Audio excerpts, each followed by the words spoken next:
a statement, please. Planning Board meeting Thursday, March 17th, 2022.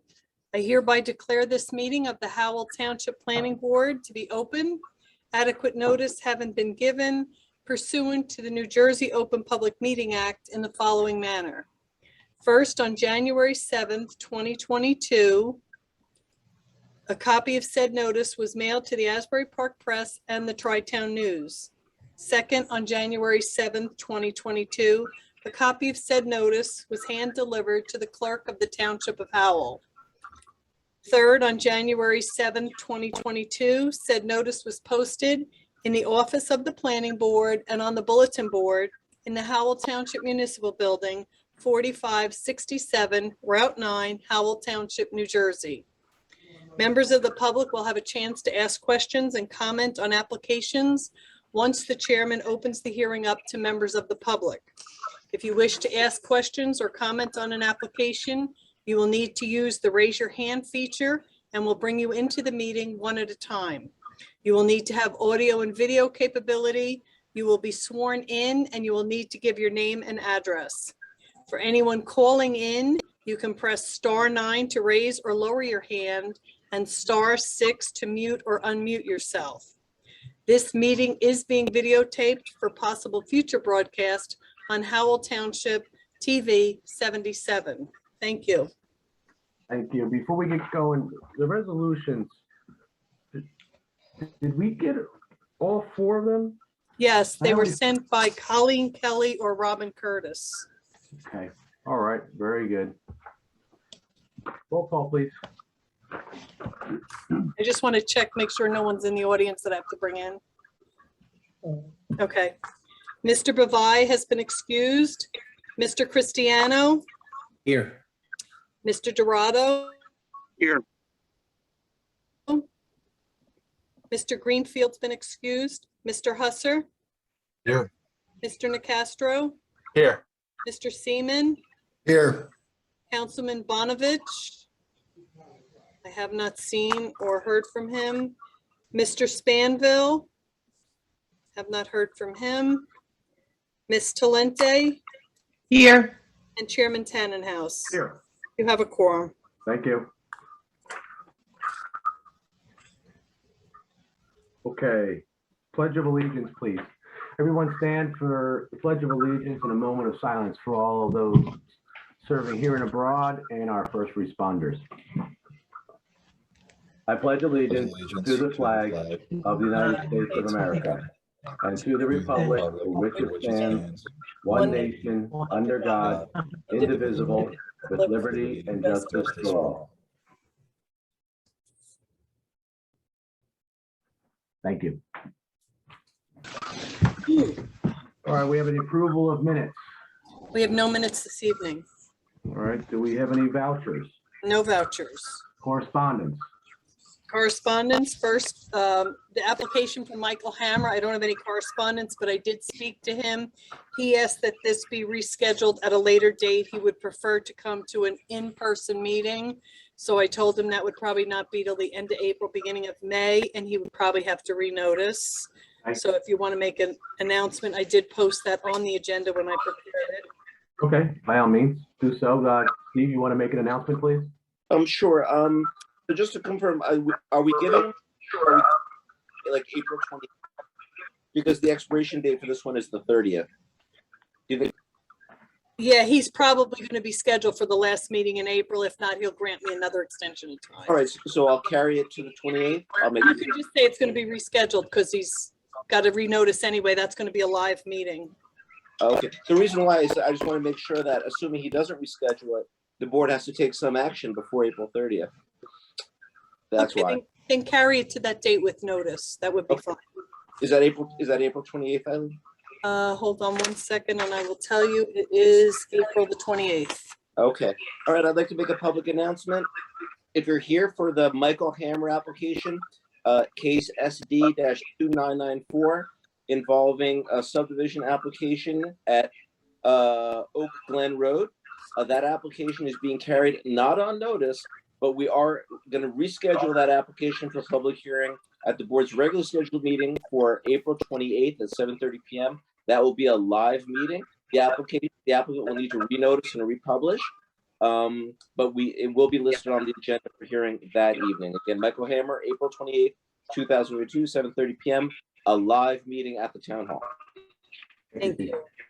I also have an email from Michael Herbert. He's the attorney for case number SD 2998 Wadsworth Development. They revised their plans. They weren't in time for tonight's meeting. So I told him he would have to reschedule. He's asked that this be carried to Thursday, April 28th, and he granted an extension of time through May 15th, 2022. I told him he would probably have to renotice as well since it's a live meeting. Thank you. Chairman, should I make the announcement? Please. Okay. If anybody's here for Wadsworth Development, otherwise known as Ramtown Estates, case number SD-298, involving a major subdivision application at Ramtown Greenville Road. That application is being carried. We're going to carry it on notice. However, that applicant will need to renotice because that will be a live meeting. So that application will be listed for hearing at the board's regular scheduled meeting for Thursday, April 28th, 2022 at 7:30 p.m. It'll be a live meeting at Town Hall. But if you receive a certified letter, you should be getting another one, and it will also need to be republished. And that's So at 7 p.m., not 7:30. Oh, I'm sorry, 7 p.m. My mistake. Thank you. Okay, I don't have any other correspondence, but there is an ordinance that I sent out to all the members yesterday. It was an ordinance that was introduced by the council on Tuesday night, and they are bringing that up for public hearing and adoption at their next meeting, which is prior to our next meeting.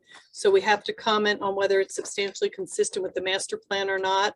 And it's regarding gasoline station and convenience centers in the township and conditional uses. So, Mr. Chair, if you want me to address this. Yes, please. Gasoline convenience stores with gas were already a conditional use identified in our ordinance, and one of the conditions has to have two means of access, one on Route 9 and one on an intersecting street on Route 9. And what I think the intent of that would be is that it have 2 points of access, whether it be on Route 9, an intersecting street, or another street that runs parallel to Route 9, so that all the traffic is in and out on Route 9, which was the intention. So it's really just a clarification, but I would submit that it's not inconsistent. And I would respectfully request that the board come back with an affirmative vote. Okay, thank you. Does anybody have any questions, comments, or concerns? Or does somebody want to entertain a motion that the ordinance is substantially consistent with our master plan? I'll make a motion that it's substantially consistent with the master plan. I'll second. Okay, thank you. Roll call, please. Mr. Cristiano, Yes. Mr. Dorado, Yes. Mr. Husser, Yes. Mr. Nacastro, Yes. Mr. Seaman, Yes. Ms. Talenti, yes, and Chairman Tannenhouse. Yes. Motion carries. Thank you. And that's all the correspondence I have. Okay, great, thank you. So we'll get to resolutions, but I'm sorry, Eileen, but I can't find the resolution for Pioneer. That So- was one of the first ones sent. You want me to send it to you? It doesn't matter. I mean, let me ask Steve a legal question. Go ahead, Jim.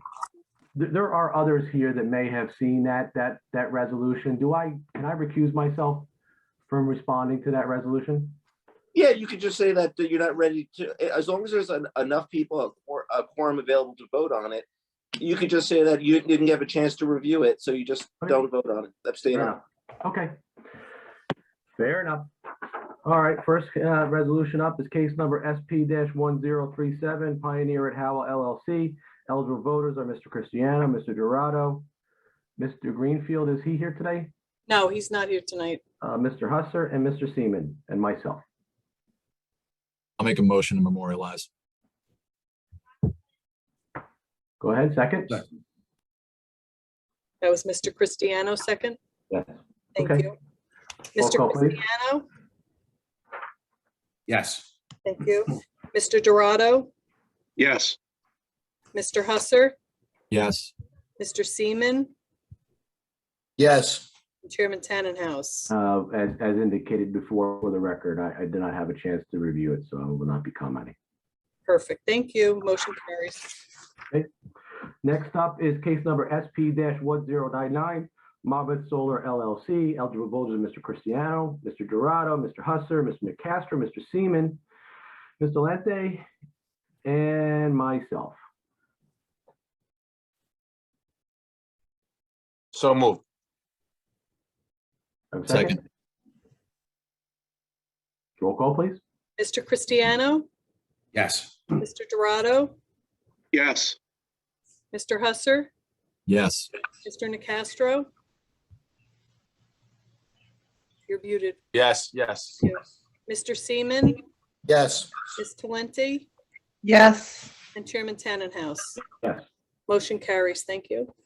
Okay, thank you. Next up is case number SP-1098, 90 Industrial Court. Eligible voters, Mr. Cristiano, Mr. Dorado, Mr. Husser, Mr. Nacastro, Mr. Seaman, Ms. Talente, and myself. Do I have a motion, please? so moved, Okay, second. I'll second. Thank you. Roll call, please. Mr. Cristiano, Yes. Mr. Dorado, Yes. Mr. Husser, Yes. Mr. Nacastro, Yes. Mr. Seaman, Yes. Ms. Talenti, yes, and Chairman Tannenhouse. Yes. Motion carries. Resolutions memorialized. Okay, next resolution, case number SD-3001, Robert Weiss. Eligible voters, Mr. Cristiano, Mr. Husser, Mr. Seaman, Ms. Talente. I'll make a motion to memorialize. Thank you. Second. Second. Roll call, please. Mr. Cristiano, Yes. Mr. Husser, Yes. Mr. Seaman, Yes. and Ms. Talenti. yes, Motion carries. Resolutions memorialized. Thank you. Thank you. We have no submission waivers today No submission waivers. and applications before the board. Case number SD-3000, John Kelly. Who's counselor? That is Mr. Jared Pape is here tonight. Okay.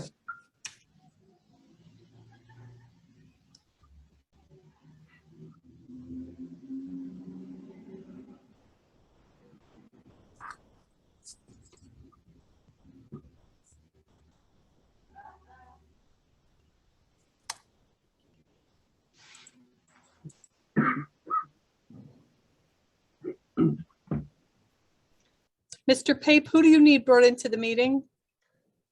The only person should be Bruce Jacobs. Perfect. Thank you. Mr. Pape? Ready to begin? Yes, please. Thank you. Floor is Good yours. evening. Good evening, all. My name is Jared Pape. I'm an attorney with the law firm of Heilbrunn Pape, here appearing on behalf of the applicant, John Kelly. I'd like to begin with just a quick history of this application, just to refresh the memory of the board. This application was last presented as a 3-lot subdivision that required variance relief. What is now being proposed is a 2-lot subdivision that does not require any variance relief. What is required, or what we are requesting rather, is a waiver, and that waiver is for the requirement to install sidewalk or curb. This would be along West Farm Road. I'll note that West Farm Road is a county road. We did receive an exemption from Monmouth County, not imposing any requirement for the installation of sidewalks or curbs. We also note that there are no existing sidewalks or curbs in this area along this road. So we are making that request this evening. As I mentioned, Bruce Jacobs is the applicant's professional engineer. I'll have very limited questions for him in testimony. And in fact, if now is an acceptable time, I'd like to have Mr. Jacobs sworn in. Yes, Mr. Jacobs? Chairman, before that happened, just for the record, when did West Farms Road become a county road? Under the jurisdiction of the county? Good question. I missed that, but Mr. Pape did mention that, didn't he? I Maybe don't think, Mr. I don't think it is a county road. As far as I know, it's not, so that's why I asked the question. Maybe Well, maybe when Mr. Jacobs testifies, he can talk about the his design and why he thinks it's a county road. So anyway, Mr. Jacobs, let's swear you in. Can you please raise your hand? Mr. Jacobs, do you swear or affirm that the testimony you provide before the board this evening will be the truth? Yes, I do. And can you please give us your business address for the record? 414 Lacey Road, Forked River, New Jersey. Thank you very much. My apologies if I misspoke, Mr. Jacobs. I suppose we should clarify off the bat. Could you identify whether West Farms Road is a county road? Yeah, West Farms Road, I researched it and it's a municipal street. It's a major collector, low intensity major collector, according to RSIS. Got it. My apologies for the mistake. Nonetheless, the road does not have any existing sidewalk or curbing. Is that correct, Mr. Jacobs? That is correct. There are none in the remote area at all. Thank you. thank you. Mr. Jacobs, could you just identify the size of the two lots that are being proposed and also confirm that no variances are required for this subdivision? Yes, we're proposing at the board's direction from last meeting, we created two new building lots, both that are conforming, one that is 7.38 acres and one that is 2.1 acres. And that's after the roadway dedication along West Farms Road. And can you confirm that there are no variances that are required? We're requesting no variances as a result of this, fully conforming. And Mr. Jacobs, did you have an opportunity to review the recent reports, one issued by Ms. Newman on March 15th, 2022, and one also issued by Ms. Beam on March 15, 2022. And did you have a chance to review those reports? Yes, I did. Are you able to comply with all of the comments that are in those reports? Yes, we can. Excellent. I have nothing further of Mr. Jacobs. We would welcome any questions or comments from the board or board's professionals. Okay. Jennifer, Laura, do you want to swear them in, Steve, real quick? Sure. Jennifer and Laura, do you both swear or affirm that the testimony provided before the board this evening will be the truth? I do. Okay, they are both sworn. Thank you. Laura, Jennifer, I'll put it out there. Do you concur with Mr. Jacobs that this is a application that no longer requires any variances? It just requires the waiver for the sidewalk, or are there other items that should be addressed? I mean, I concur that they have eliminated the variance relief that we had identified in our letter, and it's the waiver from providing the sidewalks. Yes, that I do agree. Okay, thank you. Mr. Chairman, if I can, the only thing I just want to note, our report inadvertently noted that if in fact the board granted a waiver, there would be a contribution required to the sidewalk fund. However, I have confirmed, and I did also confer with Jen, that it's not actually applicable on minor subdivisions. It's actually the one that is exempted. So I just wanted to put that on the record. And with that, I have nothing further. I mean, I think we heard extensive testimony last time when this was 3 lots. And Okay. I think two conforming. Okay, thank you. Chairman, can I ask Laura and Jennifer a question? Mr. Jacobs talked about a curbing issue. I mean, we talked about sidewalk just now, but can you address the curbing as well? That's not actually a municipal requirement. I think that's under the RSIS. And they had indicated previously that they were seeking a de minimis exception to not install curbing and sidewalk, again, pairing it with the existing conditions or surrounding conditions of the roadway. Okay. And in your professional opinion, do you feel that the curbing, not installing the curbing, would be warranted in this instance? In this instance, if we were to ask for the sidewalk, I think the curbing would also be important. Okay. And there's no known stormwater issues or anything like that where the curbing would help? That is correct. And given the limited frontage, I'm not sure that it would assist. Okay, great. Thank you. Does the board have any questions? If not, we'll open it to the public. Chair, I got one question. Laura, what is the front length of that where the curbing would be going? The entire frontage is 579 feet. Would that help in future paving of the West Farms? I mean, having paving go to a curb versus just to the side of a road that has no curbing? Paving purposes on? Yes, I mean, obviously, if West Farms Road was improved and or widened, if we have curbing, it provides a mechanism to channelize flow. I would just submit that's one of the roads that the town consistently paves through the years. It's a heavily traveled, so it would be the board decision whether they want curbing. I could understand the sidewalks, but curbing does serve a purpose for the future paving of the roads. Well, the curbing requirement is there for a reason, right? And is it fair to say that our town engineer would really be the one to know whether it's going to help with future paving or anything like that? I mean, I really think it's your decision because they're here for the subdivision. You know, I don't know that it's something that we can come back later and ask them to put in if. Well, what I was getting at is could it be a condition that they discuss it with the town, and if the town engineer feels that it's warranted, they put it in, or they can come back. Chairman, legally, that's fine. I mean, the board could just defer to the board, to the borough engineer, the township engineer, to determine whether curbs are necessary. And if the engineer determines it's not necessary, then it's waived.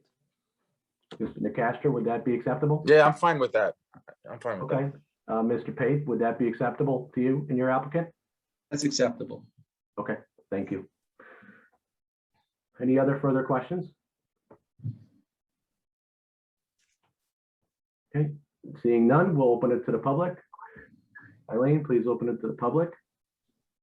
At this time, the chairman has opened the hearing up for members of the public. If anyone has any questions or comments on this application, please use the raise your hand feature.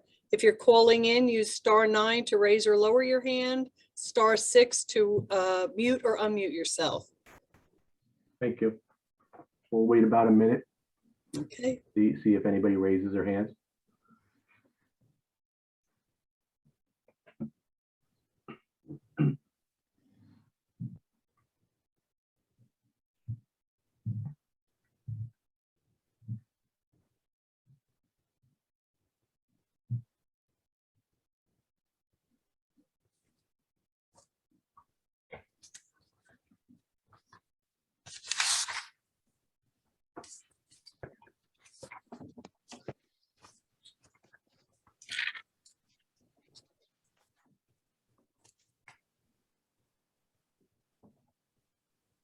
Hey, Eileen, anybody?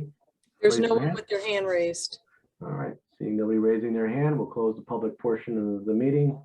Does anybody else from the board have any further comments they'd like to ask? Okay, seeing none. Mr. Pape, would you like to summarize? Really no further comments. We just ask the board to vote favorably on this application. Thank you. With the understanding of the things that we agreed to, could you just summarize those, please, so Steve could accurately put them in the resolution? Would you like me to summarize that, Brian? Either one, doesn't matter to me. Okay, great. So what's before the board is an application for a minor subdivision approval for a 2-lot subdivision. There is a waiver requests for sidewalk and for curb, based on the deliberations of, so the board will have to decide whether the motion will include a sidewalk waiver. And also there was a stipulation by the applicant that it would be amenable to allowing the township engineer to decide whether curb installation is warranted. And if the township engineer decided it wasn't required, that curbing would be waived. The only other thing, Mr. Chair, that I would like to have included, which came up at the last meeting, but we didn't discuss it tonight, was that the kennel in the rear of the property be used for personal use only, and there'll be no commercial kennel operation operating on the site. That's acceptable. Thank you. Okay, well, that's the motion.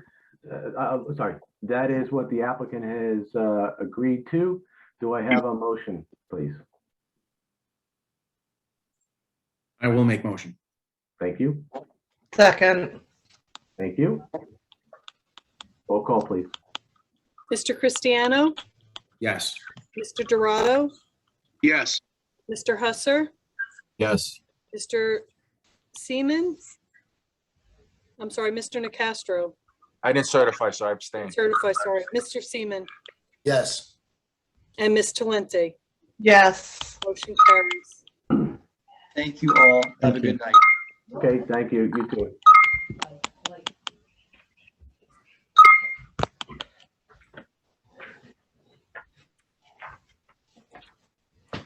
Next application is case number SP-1075/127. I'm sorry, not forward slash, that's the address, 127 Squonkam Yellowbrook Road, LLC. And that attorney is Robert Kinney. Good evening, everyone. Thank you. Good evening. I believe that that Mr. Kronowski, who is the applicant's representative, is also in the waiting room, as is Joe Choba, who is the project engineer. I have Joe Kashuba and I'm moving Mr. Kronowski now. Thank you.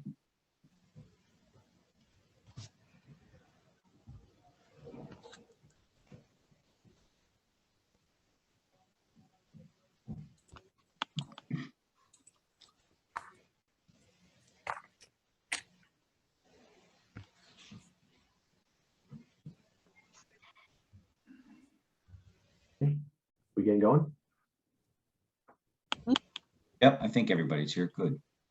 Good evening, everyone. Thank you very much. My name is Robert Kinney. I'm with the Heimerl Law Firm in Far Hills, New Jersey. We represent the applicant, 127 Squonkam Yellowbrook, LLC.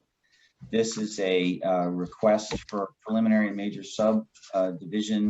Oops, I'm going to screw that up. I know I'm going to screw it apart. My preliminary and final major site plan. Thank you very much.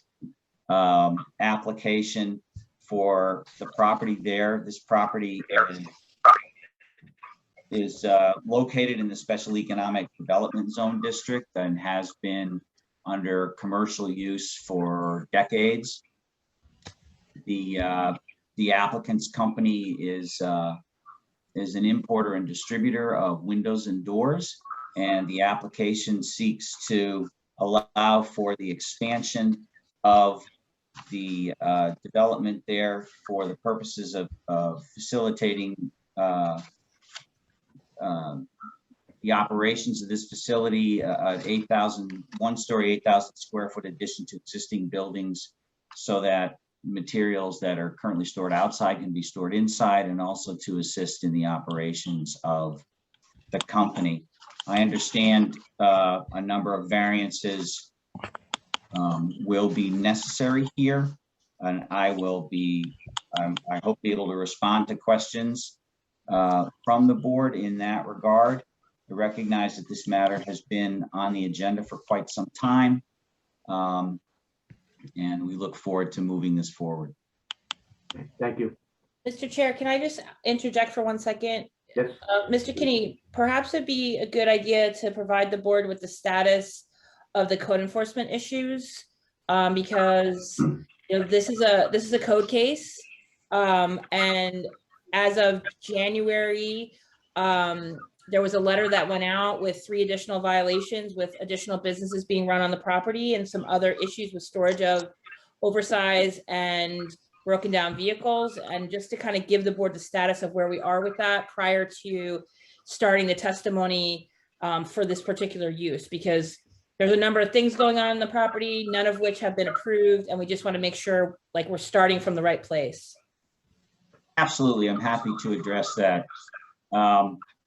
As members of the board may be aware, summonses were issued to the property owner, to the applicant, in regard to various issues that Ms. Bain mentioned, and subsequently the company entered into a plea agreement with the township, whereby it agreed to pay reduced penalties for each of the summonses, and to clean up the property, get the non-conforming uses addressed within 90 days of that hearing. That was on the 18th of February.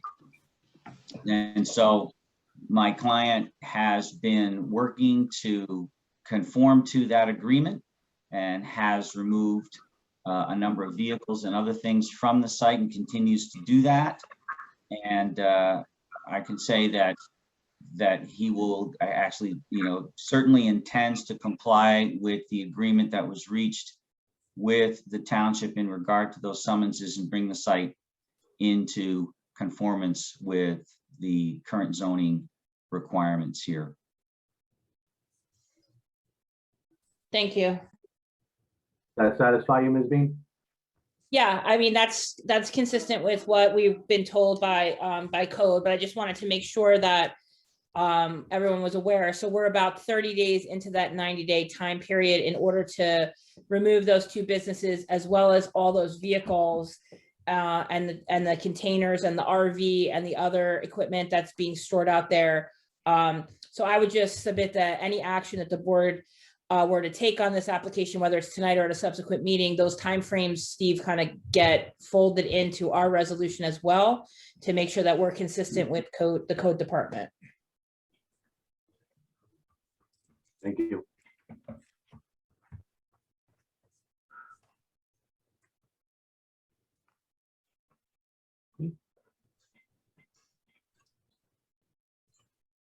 Counselor? I'm sorry. Your first, so go ahead. I apologize. I didn't realize you were waiting for me. Your first witness. Sorry, professional. I'm sorry, I didn't hear that. Your first professional. I'm sorry. My first professional is Gregor Kronowski. He is the owner, and he is here and can speak to what the application's plans are.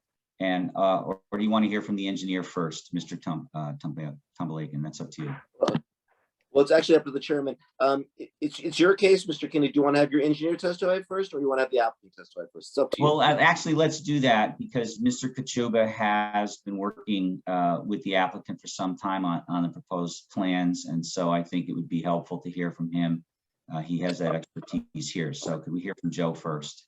So why don't we swear in both Mr. Kachuba and Mr. Kronowski, and then you can have them testify as you so choose. So great. Mr. Kachuba, Mr. Kronowski, please raise your right hands. Do both of you gentlemen swear or affirm? That's your left hand, sir. Got to do the sorry. Yeah. Do both of you gentlemen swear or affirm that the testimony provided before the board this evening will be the truth? Yes. Thank you. And Mr. Kronowski, now your name is spelled G-R-Z-E-G-O-R-Z. That's your first name, correctly spelled? Gregor, yes. Thank you very much. Please proceed, Mr. Kinney. All right, Mr. Kachoba, if you would, could you explain briefly what the application seeks here and describe the what you have done and what needs to be done here to meet the requirements of the site plan? Certainly. I'd just like to confirm the board has accepted my credentials as both an engineer and planner in this matter. Well, if you put them on the record of what they are. Licensed engineer, licensed planner in the state of New Jersey. I have a master's and bachelor's degree from Rowan University in civil and structural engineering. I have 16 years experience in the field and testified before numerous boards, including this one. Thank you. We'll accept your credentials. Thank you very much. So certainly I will describe the site to start. I don't know, does the board prefer if I bring up the exhibits and walk through them as I testify? By all means, whatever helps you and us and the public better understand your testimony. Wonderful. So what I'm putting on the screen here is the site plan, preliminary final site plan prepared by my office dated May 6th of 2020. And this was part of the jurisdictional package that has been submitted and was available online. That's Exhibit A3. Wonderful. I will shift to the second page, existing conditions plan. The site in question is an 8.2 acre lot with frontage on Squonkam Yellow Brick Road. It is an odd shaped lot, almost triangular. You can see the shape of the lot on the screen. The property is a commercial site pre-existing. Some may know it as the Champion site for some time. The buildings on the site date back to the late 1950s, early 1960s, as identified on historic aerials. And it is located in the SED zone, Special Economic Development Zone. It does contain a approximately 9,725 square foot structure, 1 story. That contains office, showroom, and warehouse. It is utilized by the applicant as a window and door distributor. There's some light manufacturing, packaging, as well as distribution that occurs on the site. All those uses are permitted uses in the SED zone. There are no other uses proposed as indicated through the agreement with the township. Any non-conforming uses or uses that hadn't previously existed are being eliminated.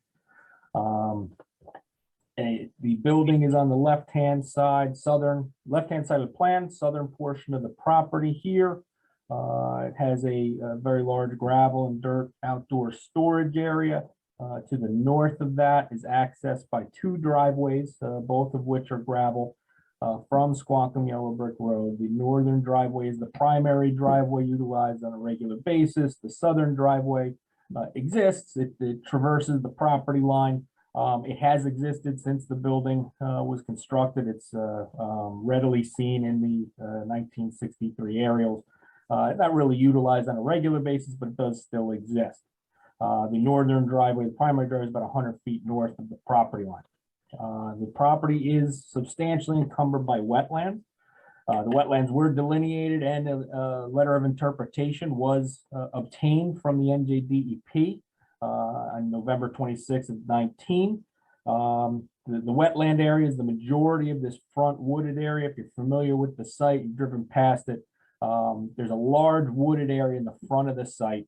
And the developed portion is at the rear of the site. In addition, there's freshwater wetlands on the adjacent lot, lot 17.01 to the northwest. That's actually a property owned by the state and DEP. It's a fully encumbered wetland property. It is a landlocked property and not intended to be developed. Again, it's owned by the state. The wetlands surround that gravel area. And you see the dark line on the sheet indicates the limits of the wetland buffer. There's a 150-foot wetland buffer. You'll notice that a lot of the gravel area does pre-exist and is in those transition areas. As such, it is permitted to continue to be utilized, but cannot be expanded from what exists there today. That was identified on the LOI that was obtained. There is also a small ditch behind the building, traveling east-west. That ditch is a state open water, so it is a wetland, but it does not have any associated buffers. The existing disturbed areas in the transition area consist of portions of the building at the ends of the building, the gravel area, and as I indicated, those are all pre-existing. We've obtained an LOI from the department. They visited the site, and we are permitted to continue to use the developed portions of the site.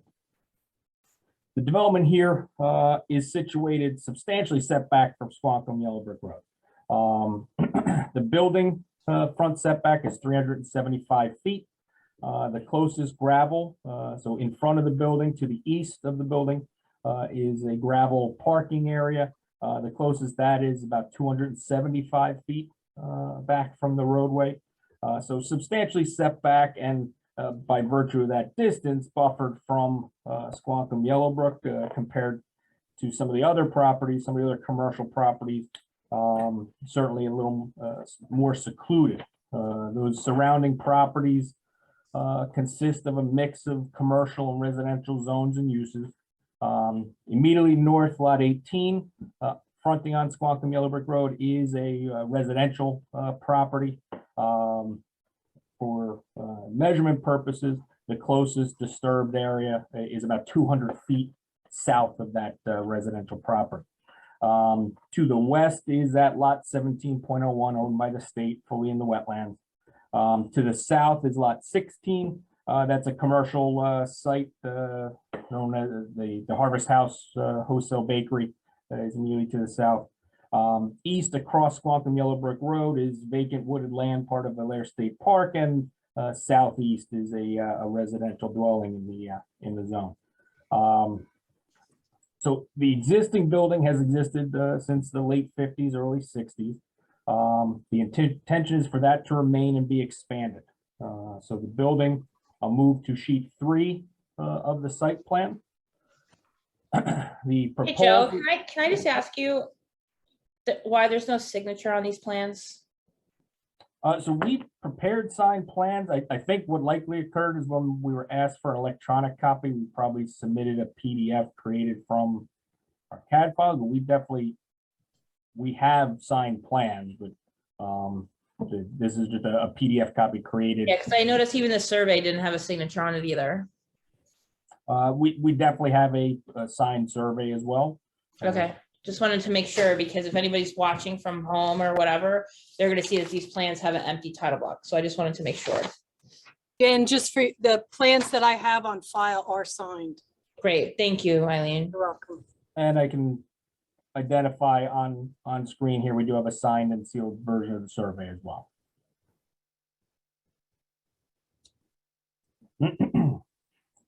The expansion of the building, expansion of the footprint is 8,000 square feet proposed, a single story addition. There's also an intention to expand above the existing footprint, a portion of that. That's identified on architectural plans that were submitted from the steel company. I believe these are the ones on file. Just identifying kind of in a 3D exhibit what the proposed expansion will look like. The applicant proposes, in addition to the addition, 5 storage containers, trailers. They're identified as stacked. They would be containers stacked one above the other. At the rear of the site, as far back as they can be, there's an existing, and I'll zoom in here to make it clearer. At the very rear of the site along the property line, there is an existing berm. The intention is to place those along that berm. They are in a 50-foot residential buffer. 50-foot residential buffer applies to lot 17.01 because that is in the ARE2 zone. However, it is owned by the state. It is fully wetlands, no intention of being improved, no ability to be improved. So providing a buffer to that lot really doesn't provide any public benefit. That lot will not be developed. It is landlocked and owned by the state. So it's with that we feel any improvements inside this buffer can be granted because the buffer really doesn't provide any benefit. It's not like there's a residence that's going to be built adjacent to this at that location. We are looking to clean up handicap accessibility to the building. We're identifying a handicap stall and aisle. There is a broken up concrete slab in that general area with a handicap sign, but it is not handicap compliant. So the intention is to bring it into compliance. We are also proposing a 18 by 18 trash enclosure near in the front of the site, but again, substantially set back from the road. It's about 280 feet from Squonkam Yellow Brick Road. It's to the north of that entrance road, located behind the existing buffer. This is all wooded area here. And there was a request or a recommendation in the board planners review, I believe actually in both, that the refuse enclosure be constructed out of masonry block. We have no objection to that. As far as parking is concerned, we are showing 12 proposed parking stalls on the property, one on a paved or concrete handicap access, the remaining to be on gravel. The intention is to maintain the gravel that's out there today. It's operational, it's functional, and it's within a wetland buffer. So we don't want to add more impervious where we don't need to. It operates currently in this fashion. The applicant will be testifying shortly, but I'll proffer that they don't get a lot of clients or public that come to this site, primarily for employees. So although they do have and intend to have a small showroom, There's not a lot of traffic proposed. The 12 stalls are more than adequate for what they're proposing. So as a result, we are proposing those 12. We have calculated that 30 parking stalls are required. The board engineer actually reviewed that and indicates that lesser number is required. I believe their calculation was 15 based upon the use. We can certainly clarify our calculations to comport with what the board engineer has determined. Either way, we do need a small variance for parking. Now there is room for additional parking. I will slide down, I'll jump ahead of myself a little bit here and move to the landscape plan. This is sheet 4 of the set, and I will zoom in on the front. So one of the things we are proposing to try and improve the look of the site from the street, again, it is set back very far, but in order to amplify that that condition and limit the amount of site, we are proposing some evergreen screening in these 2 areas, one adjacent to the open state open waters in an area where there is currently parking. There is ample room there to add 6 stalls in front of that and still have an ample aisle. So we can have up to 18 stalls in this front parking area that would be fully compliant other than not being paved. We didn't show those on the plans, but if the board sees fit or has a concern with the parking variance we're identifying, we can identify 6 more stalls at that location. And they'll be behind an evergreen buffer, well out of view from the street. We're also proposing that buffer on the northern side of the entrance as well, just trying to, best we can, buffer the view of this from the street. There was a recommendation in, I believe it was the board engineer's review regarding the material identified, Leland cypress. Given, obviously high deer population there, we have no objection to changing that to a green giant arborvitae if the board sees fit that that's a better alternative, more deer resistant. We are proposing to keep the additional impervious coverage to a minimum. We are certainly less than 1/4 acre of additional. I'll flip back to sheet 3 again. We are proposing less than 1/4 acre of additional impervious coverage, less than 1 acre of disturbance. Therefore, it is not a major development under your ordinance or the state standards. The grading and drainage of the site will remain as is. There will be no substantial changes. The runoff currently drains to the wetlands, to the rear, or to the ditch along the front, and everything does drain to the rear, which is the west side of the property, and eventually over to the Manasquan River. It will continue to do so. What we're proposing will not have any detrimental stormwater impact, and again, is not a major development and does not create any grading or drainage concerns. Landscaping is, as I had indicated, we're focusing on that front area, trying to buffer the site. The remainder of the site, that front 250 feet, is all existing woods. We're not proposing to move or change any of that. We can't. It's in the wetlands buffers. It has to remain the way it is. The gravel driveway that accesses the site will stay the way it is.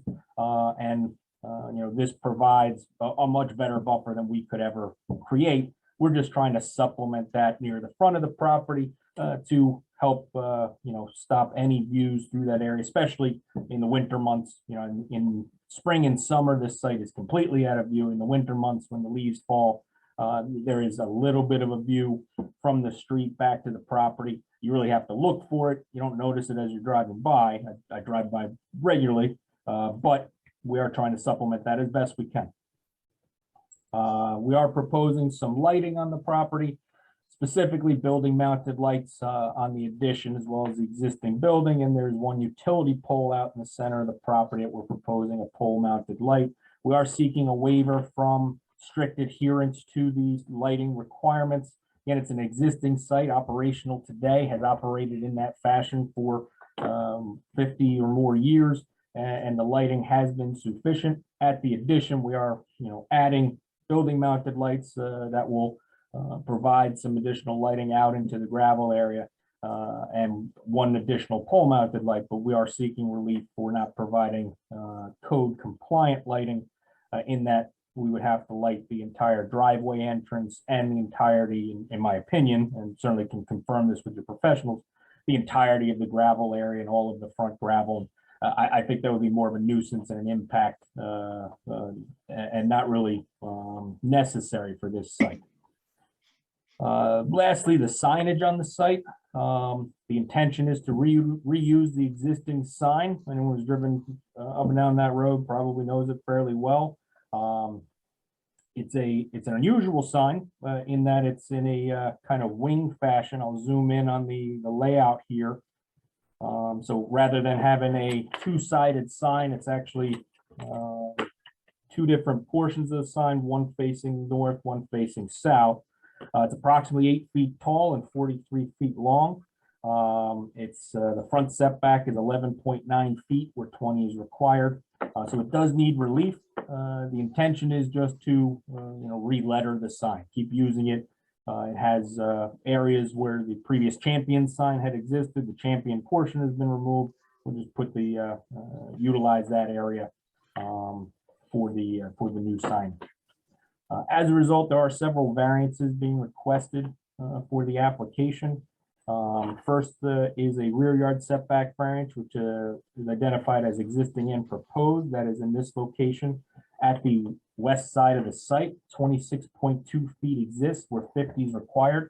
That building again dates back to the 50s and 60s. It's unique to this lot and is an existing legal structure.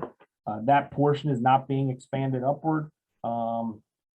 And most importantly, it's measured to that unusable lot owned by the state. So having a reduced setback there has no impact to the public, no impact to anyone. That lot will not be occupied. We do require a variance for outdoor storage that is existing on the site. The requirement is that outdoor storage exists in a rear yard. In this case, it's considered in a front, side, and rear yard. To note, it is substantially behind the front yard setback. Front yard setback here in this zone is 60 feet. This storage starts about 300 feet from the street. It's not being expanded as a result of the application. And if not for the wetland issues, a structure could be built forward of this whole area and it would technically then be in a rear yard. But the whole front of the site is encumbered by wetland buffers and we cannot develop this front portion.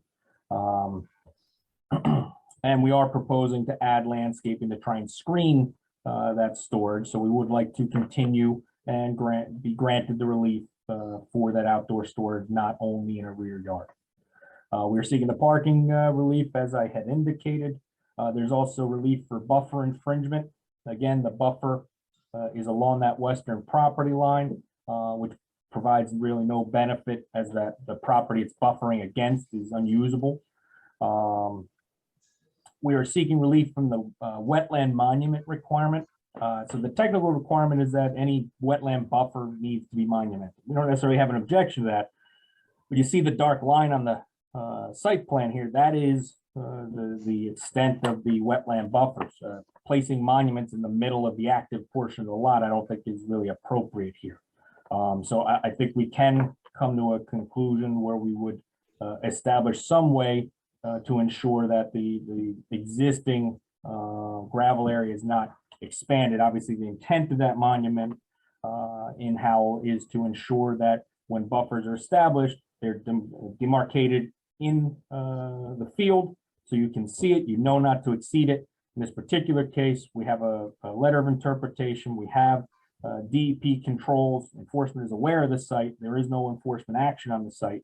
So we cannot expand beyond the limits of what is there today. If the board saw fit, we could establish monuments perhaps around the perimeter of the gravel area, but placing them along the buffer, which is the technical requirement, I think is inappropriate in this particular case. And we are seeking any relief necessary for the sign, reuse of the existing sign. In my professional opinion, the variances can be granted under the C1 and C2 criteria, primarily the C1, the hardship variance, that by reason of exceptional narrowness, shallowness, or shape, or extraordinary and exceptional situation uniquely affecting a specific piece of property or the structures lawfully existing thereon, strict application of regulation would result in peculiar and exceptional practical difficulties. In this case, that rear yard setback is a peculiar situation on an existing building, and that portion of the building is not being expanded. It's also against a property that is unusable. So in my opinion, a C1 hardship can be granted for that. The outdoor storage. I think you should give testimony on a C2. Because there's plenty of room on the site to put a building that is not in a rear yard setback, regardless of what's behind you. So But the it's a fact that it's, pre-existing building. I get it, but you're expanding it. So I We're would, expanding outside of that setback. Joe, I would put C2 testimony because I don't support a C1 hardship variance. Okay. Well, the things that have existed on the site are the outdoor storage, the buffer infringement, the monuments. They can be granted under C1 or C2. And the C2, the better planning alternative, where the application, the benefits of the application outweigh the detriments. In this particular case, I believe this would forward the purposes of planning identified in the municipal land use law, specifically at section 2. Purpose A, the promotion of the general welfare, and purpose I, to promote a desirable visual environment through creative development techniques, would be advanced by the application. The proposal will clean up the existing site with substantial increase in the front landscaping. We're not expanding any parking. We are not impacting any adjacent properties. The relief required for the buffer and the rear yard are both against a non-usable property owned by the state. So in my opinion, the variances being requested can be granted under the C2 criteria. Will not have any detrimental impact to the negative criteria, no detrimental impact to the public good. There's no substantial reduction in air, light, and open space. The building addition here is small. The coverages, specifically impervious coverage, even including the gravel area, is substantially less than the 70% permitted in the zone. It's approximately 35%. No, respectfully, how much of the balance of the property that's not being used is usable? None. It's all buffers. Okay, so in fairness, while you're not seeking an impervious coverage variance and you're using justification given it, the balance of the property is actually encumbered by wetlands or environmentally sensitive area. Oh, most certainly. We are locked into this footprint. We cannot expand the gravel. We cannot expand any disturbance beyond what's already disturbed. Thanks. In my opinion, Can we just go back? Can we just go back? I would really like to know how the general welfare and health is being advanced by this application. Because you keep talking about the site like, you know, it's been a beacon in the community. It has not been. And you're not here out of the goodness of your heart. You're here because you got caught. And so like using the existing condition, which has been disastrous historically, is probably not gonna get, like, I don't understand how the general welfare is being promoted at all. Well, we are providing buffering along the front, and But you're not complying with the buffer in the rear. So you keep talking about this unusable, but like there's nothing that circumstance is not changing. So what are you doing to promote the health and welfare? Because I don't see anything happening on this site that's promoting anything.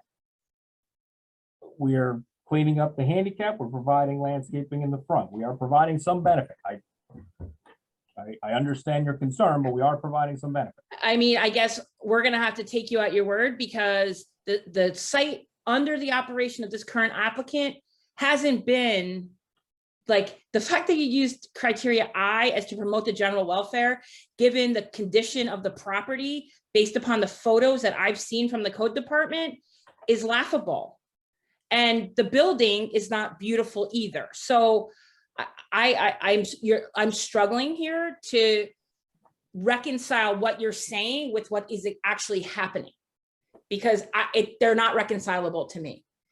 That, you know, like you keep talking about the existing condition has been this, the existing condition has been a disaster. And the prior development that was on the site has been problematic to the town for a long time. So, you know, using that as your benchmark may not be the best idea.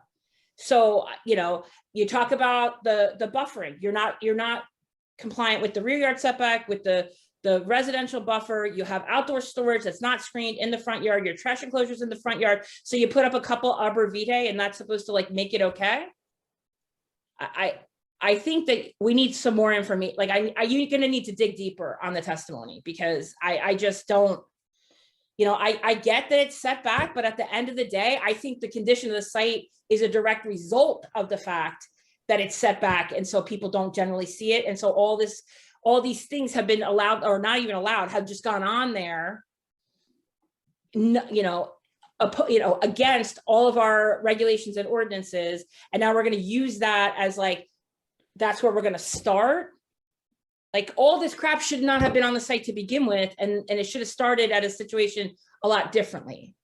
So, I mean, I personally, I think that the relief, I mean, you need a lot of relief, a lot. You need a lot of variance relief. You need waiver relief from a whole host of things. So like, I think you're gonna have to dig a little deeper. Ms. Beam, this is Mr. Kinney. With respect to what you said, I'm not sure what you mean by dig deeper. I mean, you Well, know, I don't. This isn't it. If I could finish my question, Yeah. please. You know, there's a structure that's existed on this property for decades, and it is where it is. If dig deeper means that the whole thing needs to be knocked down and moved, I mean, that's just untenable.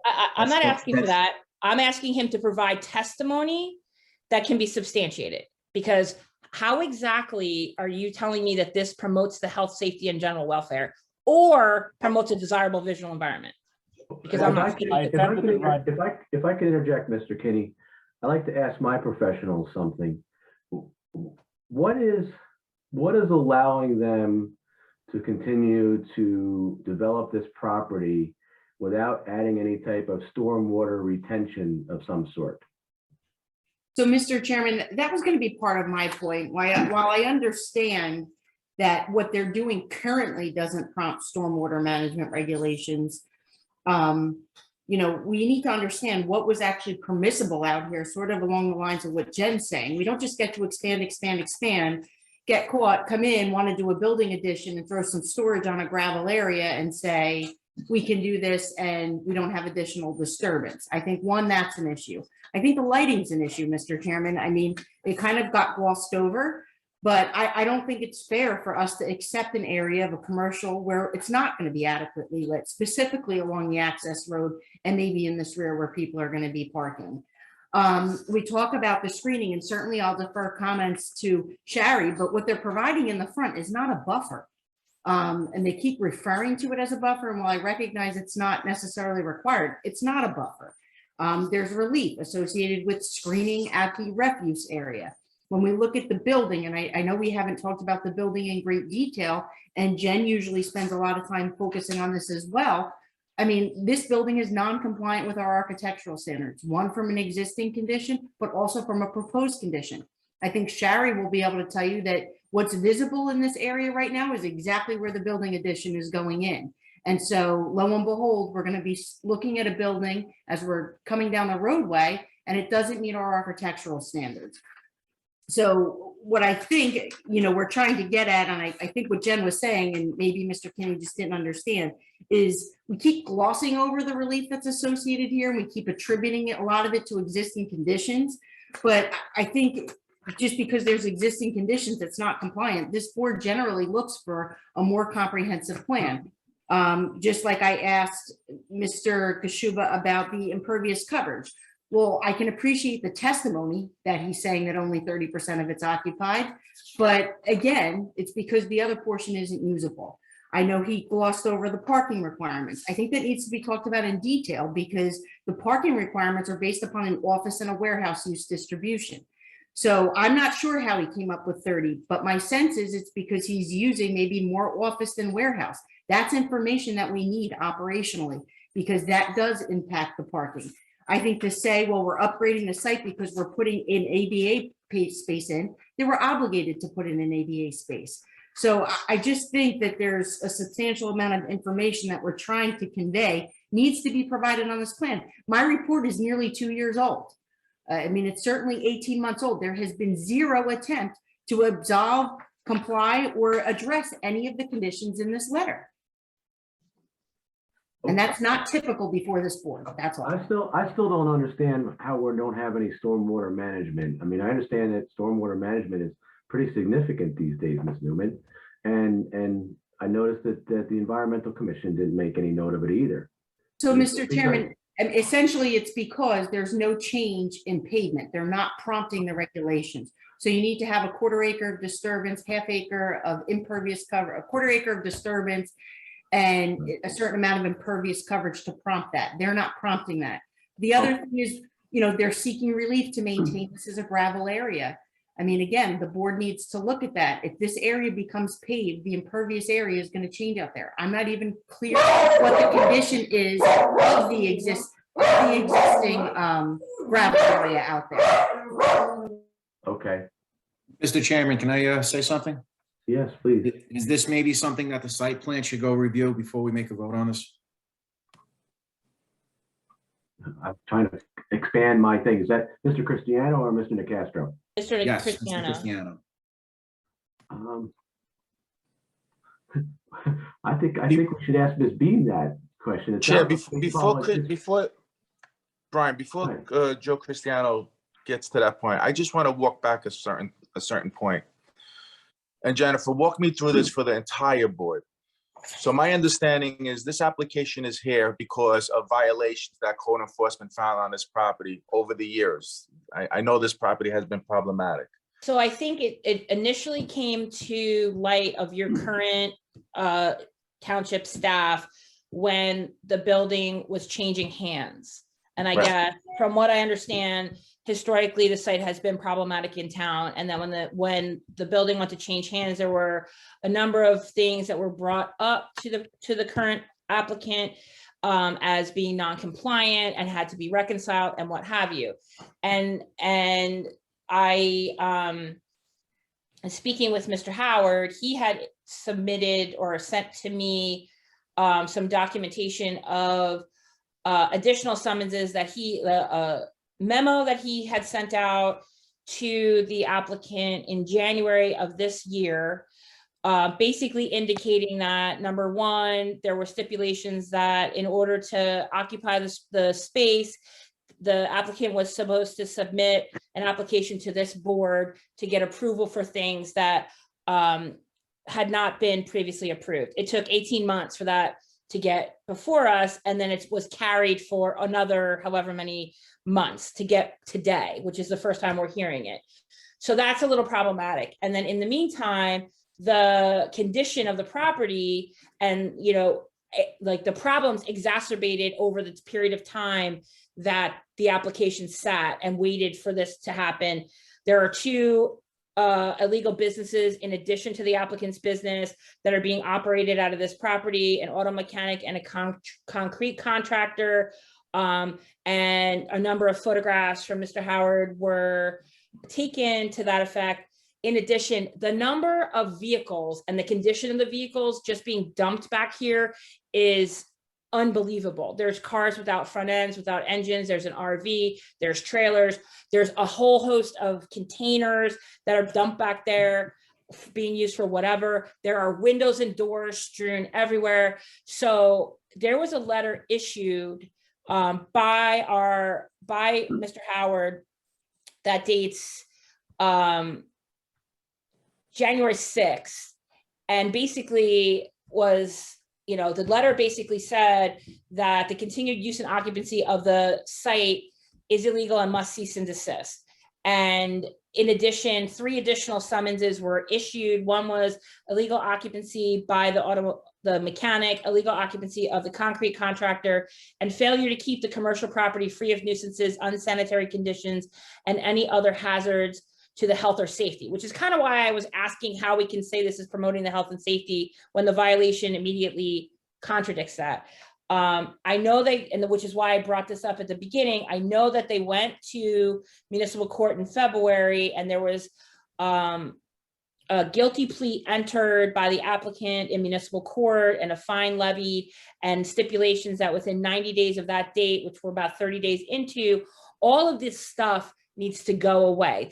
The mechanic needs to go away, the concrete contractor, and all of the vehicles that are just strewn about need to go away. So the site, and it kind of goes like my piece of it and Laura's piece of it kind of dovetail together in that, the existing condition of this property is not great. So, as we attempt to do when we have some of these older sites in town that have historically been problematic, when they come for additional intensity of their use, we try to clean up the problems that have existed throughout the recent past, etc. So I think it's kind of dovetails what I'm saying into what Laura's saying, in that the site is as is not pristine. I don't know, Eileen, I don't know if that letter from Matt was entered into the record or not, but the photograph, it was not. No, I could probably pull it up if you need it. But like the photographs will show the condition of the property, and they were told to clean it up. So, it's, the site has been, and I do think, there's a pro and a con to having the site set so far back off the road with limited visibility, in that, yeah, you can't see it from the road, but yeah, you can't see it from the road. And so other things are going on back there that do not come to, that are not visible or readily available.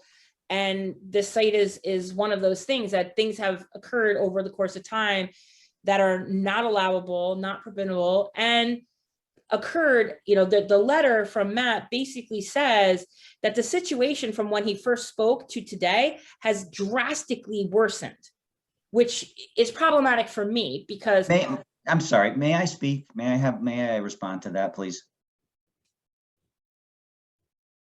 Mr. Chairman. Sorry, go ahead, Mr. Kinney.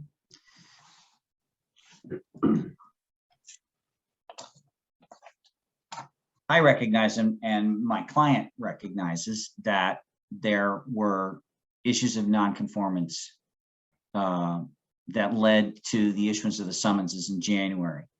And as part of the agreement with the township, he has agreed to correct those things. So to say that the situation today is the same as it was in January is just not accurate, because my client has been making efforts to clean this property up. He recognizes that he needs to do that, and he has pledged to do that.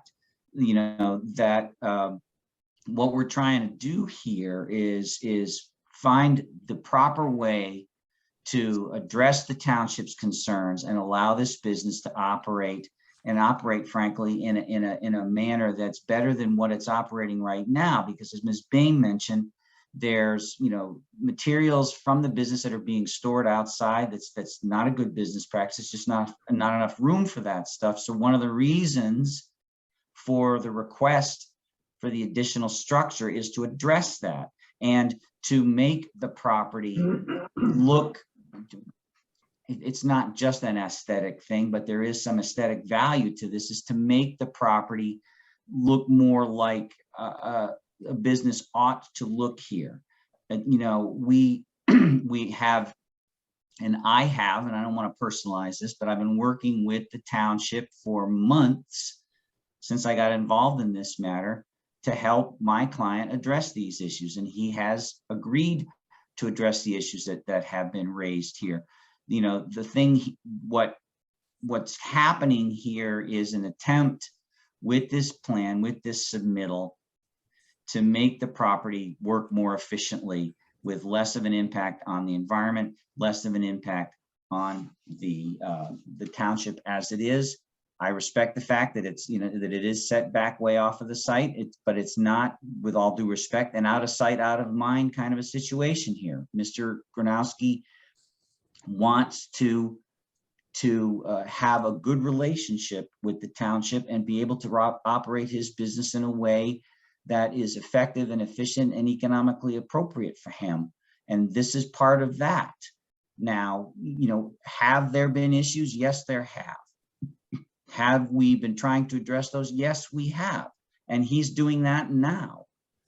And, I'm not going to get into attorney-client related communications, but the issues that existed on the site back in January and before, he and I have discussed, and I have discussed those with the township, and Mr. Kronowski has pledged to address those. And I don't think, with all due respect, that this plan and the changes that are going to happen here, which will in fact improve the property from where it has been historically, ought to be affected by, or ought to be negatively impacted by the fact that he's agreed to take care of these things. Yes, Mr. Chairman, just to my point, and I thought I was focusing on this plan, I think the testimony needs to be provided and not glossed over as it relates to those. Specifically, we have not, I mean, an architectural plan came up really quick. The building doesn't comply with our architectural standards. In fact, I don't think architectural details were even submitted with this application. I think we got a schematic. It was barely legible, which is noted in my report. We glossed over lighting. I feel like we've talked a lot about whether or not the screening that they're providing, you know, they feel like it's an adequate buffer, but there's other standards, Mr. Chairman. I mean, and I can go through specifically our report where I feel like, you know, it's deficient. Their justification they're providing to not do the 50-foot required buffer is that the lot, although it's ARE zoned, which would require it, is owned by the state and not usable. And so, you know, I would wait the testimony, and I think that's what Jen was getting at, was promoting general welfare, and nothing's really going to change. But again, deferring that to the board. We heard testimony as it relates to the rear yard setback to the existing building. The outdoor storage, again, that outdoor storage, and it's right up there. You see the 5 trailers that they're showing, which would be, you know, abutting to. They're not proposing screening. That is required. They also have the area in the front yard, which isn't even permissible in that area. And again, I just feel like we glossed over that. I feel like they're here asking for what they want and making it fit within the confines of the existing site plan.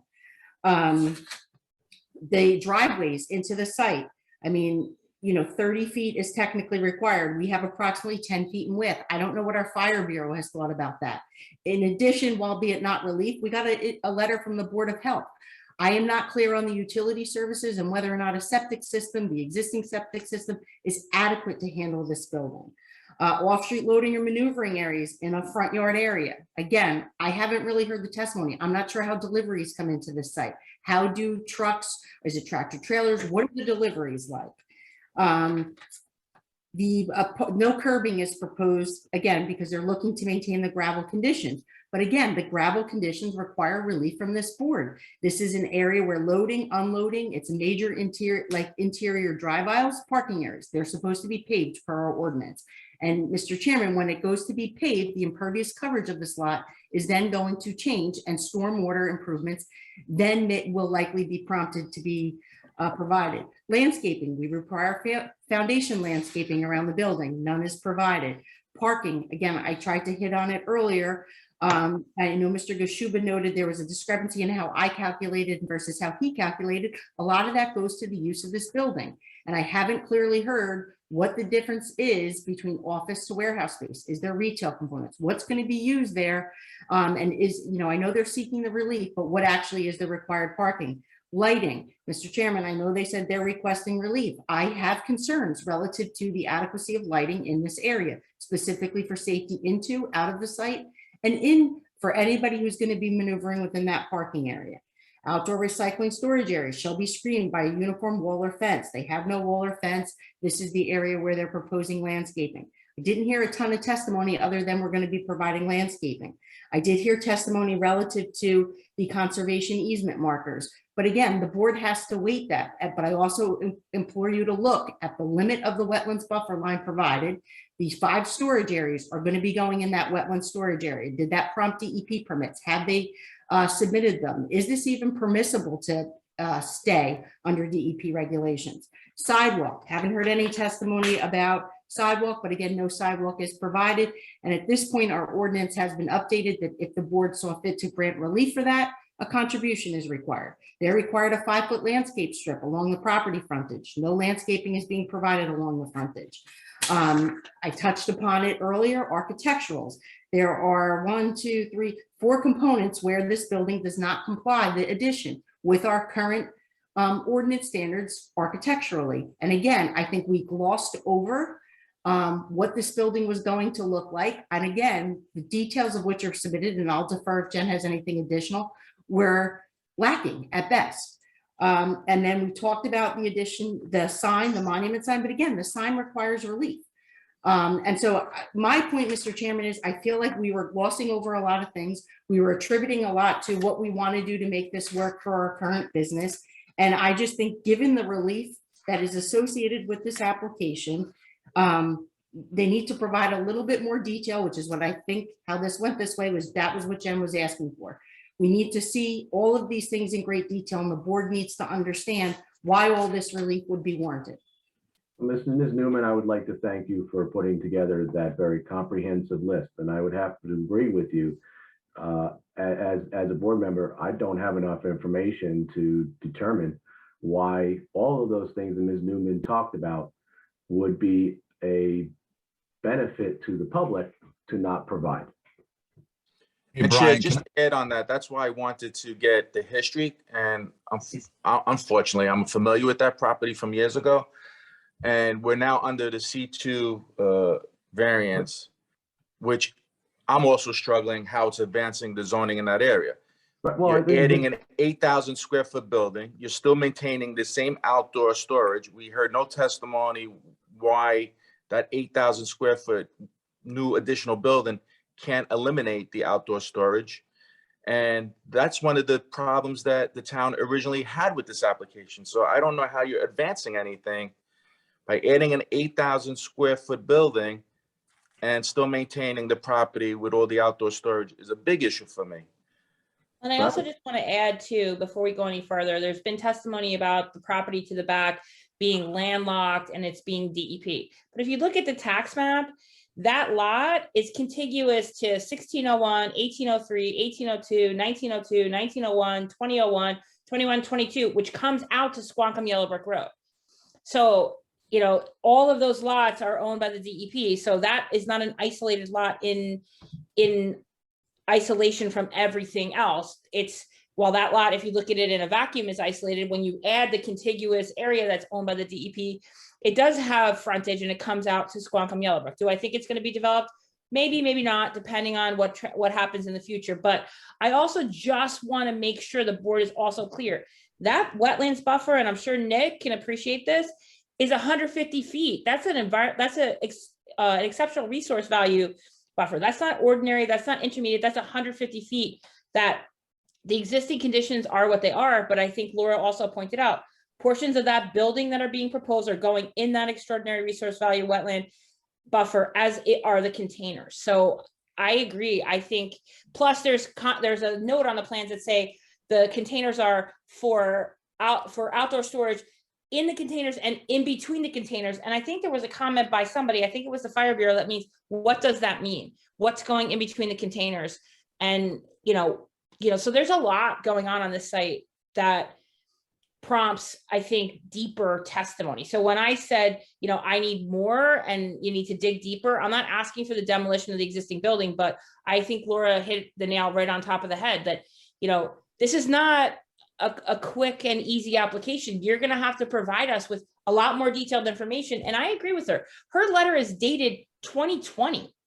Like, the fact that we have yet to get any information to address any of these issues is a little concerning to me.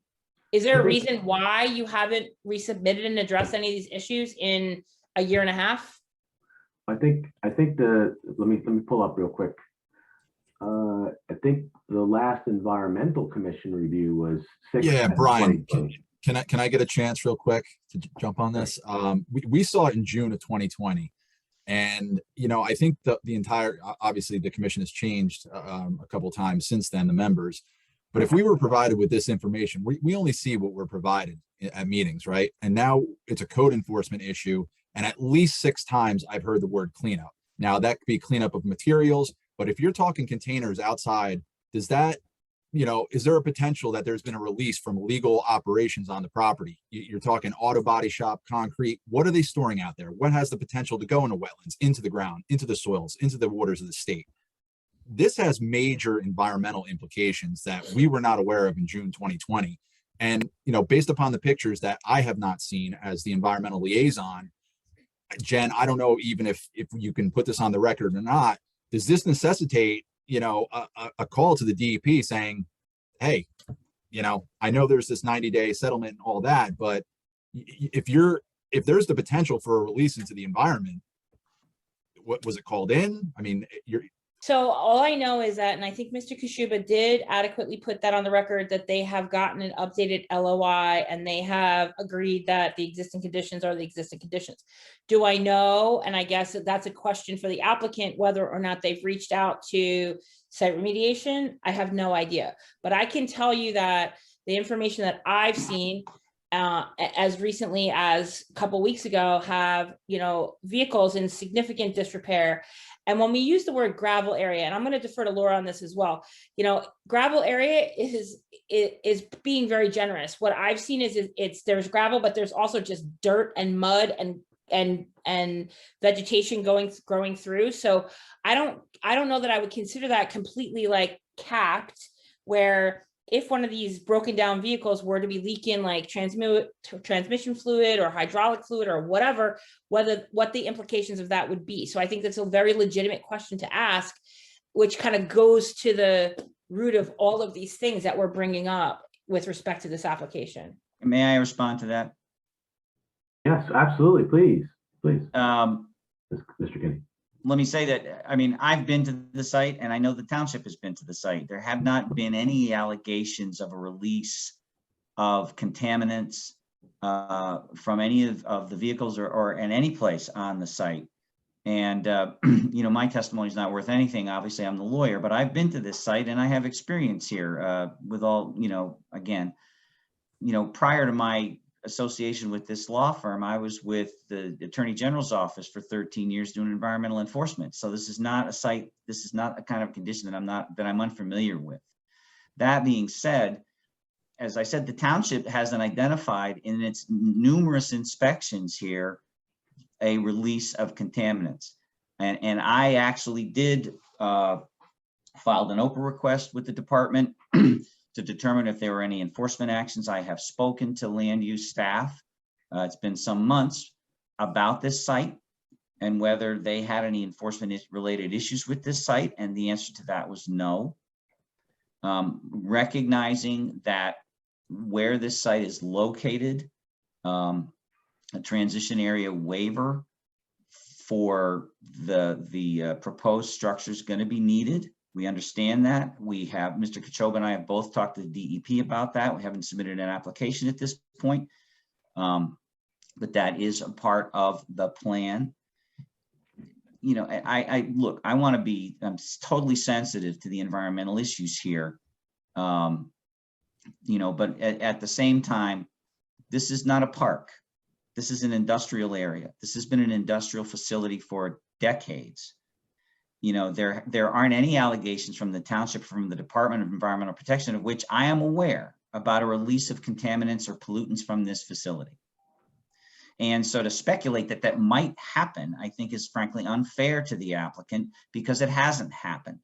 And well, you're not going to necessarily see them without, you know, taking some samples. I mean, well, and to further what Nick's I'm saying, sorry, with all due respect to require, that too. I mean, you can see. You Hey, can guys. see, No. you can see when you inspect a site like this, particularly if there's standing water, you can see if you would whether or not there's sheens or things of that nature that suggest that there's been a release.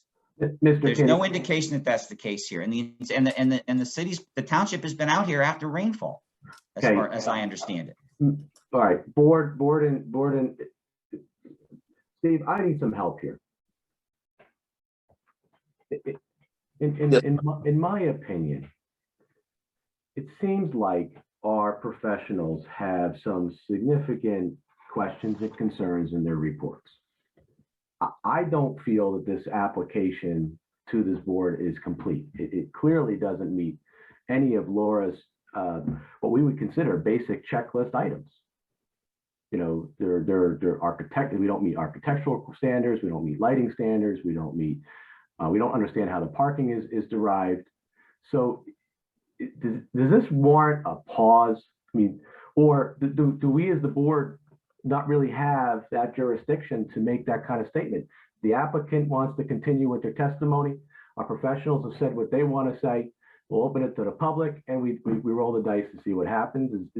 What is the legal legal course here.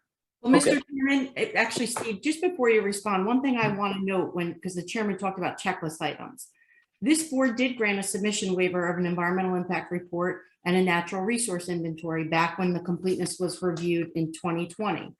And I always state on the record that this is a waiver. However, if we're at a hearing and the board finds that this information is necessary, it is, incumbent upon the applicant to provide that information. So I did just want to note that because we talk about this often, and we do submission waivers, and it doesn't happen too often, but this is a case where while they were at the board, they represented, we have an LOI and didn't ask to submit that information. However, that information may be pertinent in this case and may be warranted. So I do just want to note that the board does not have that information. It was granted a submission waiver for it, but based upon testimony, if we feel that that's necessary, we have the right to require it. Okay, well, that's a legitimate way of having to deal with what somebody may have a concern with without making any accusations. Would you agree, Mr. Kinney?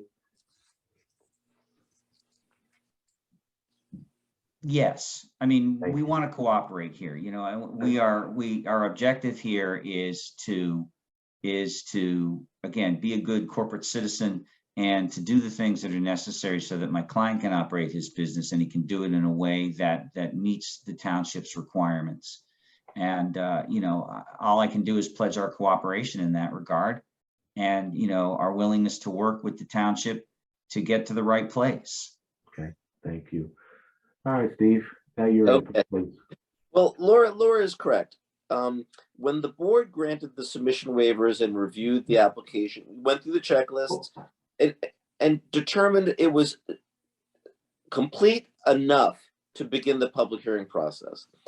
Now that we have Laura's review letters, Jen's review letters, the testimony this evening, the additional information that's been learned about the site, the operations, etc., the board is always within its rights to require any additional information within reason that it believes it needs in order to make an educated and reasonable judgment and decision on what's being sought.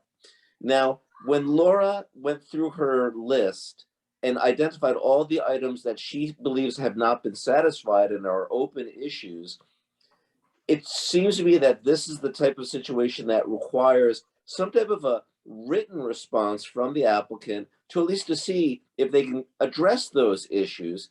Because if it was to be done on the fly during a public hearing such as this, we'll be here for weeks and weeks and weeks. It'll never end. So if the board feels that the submission waiver that was granted for an EIS or for anything else was perhaps improvidently granted due to an absence of information, which was now determined that the board may want that, the board can make that decision. And the board could ask the applicant to come back at a future date with additional information, or perhaps before it schedules another hearing, to work with the board's professionals to get this application further along, to put it in a better place for a public hearing. It sounds as though it's not at that place. And it's up to the board to decide if it chooses to withdraw its prior waiver, the application becomes incomplete. The hearing process comes to a pause to allow these issues to be dealt with. Or if the applicant just says, this is our application, this is what we're presenting, it probably doesn't bode well for the success of the application. So it's up to the board and to work with the applicant to determine how it wishes to proceed based on everything we've just heard this evening. Thank you, Steve. I appreciate that insight and summarization. So I guess the question is which way do we go? So Ms. Newman, those two checklist items that you indicated, could you please repeat those and maybe give us board members maybe a little brief synopsis of the, let's say, importance of them, but what those items offer the board as far as additional information? So the two submission waivers, and then there's one other one I do want to expand upon, is the environmental impact report and the natural resource inventory. And so those talk about environmental impacts the project may have. Natural resource inventory talks about what's the inventory in this area, how the impacts are. It's done by a professional. We see them on most of our applications. In this particular case, I think it was waived because there appeared to be no additional disturbance. One of the things I think the applicant may need is a phase one. I don't know if a phase one was done, but that's certainly going to tell us whether or not there's any concern for contaminants on the property.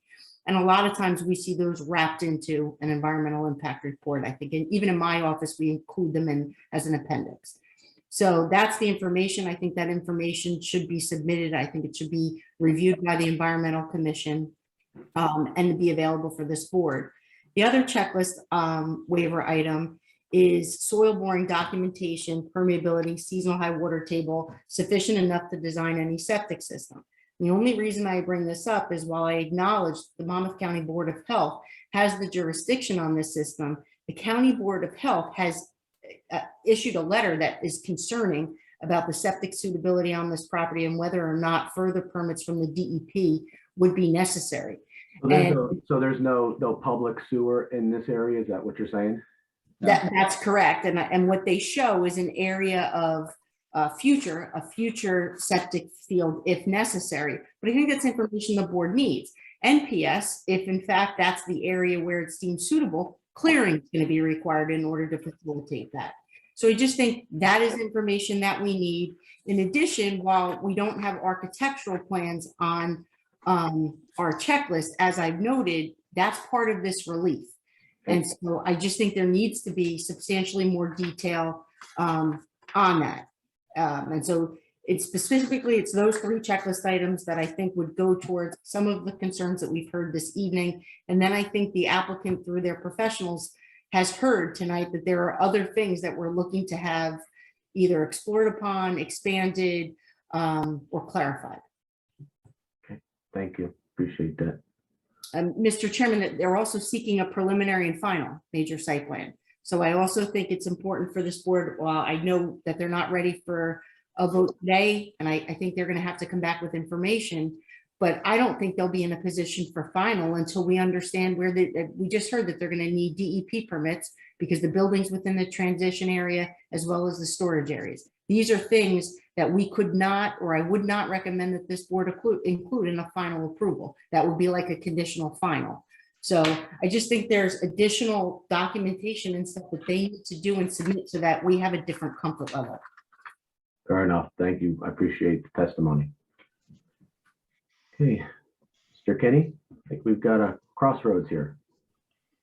I also, Mr. Chair, before you go there, I also think, and Laura has brought it up a number of times, I also think that significant information needs to be provided regarding the architecture, because what we have right now is so far from what this board has required of other applicants.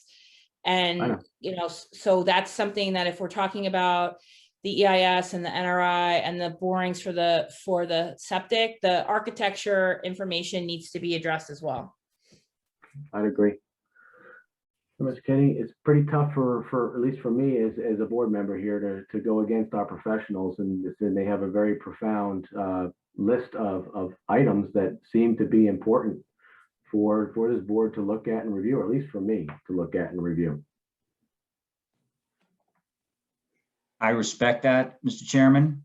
And, you know, I obviously need to get with my client and with his professionals, and we can talk about that. And and again, I don't want to talk off the top of my head, as Mr. Tumbalaken has suggested, you know, we can't address these issues tonight necessarily, but, you know, I don't think it's inappropriate for the applicant to provide a written response to Ms. Newman's July letter. And actually, I'd like to probably coordinate with her so that we make sure that we're all on the same page here.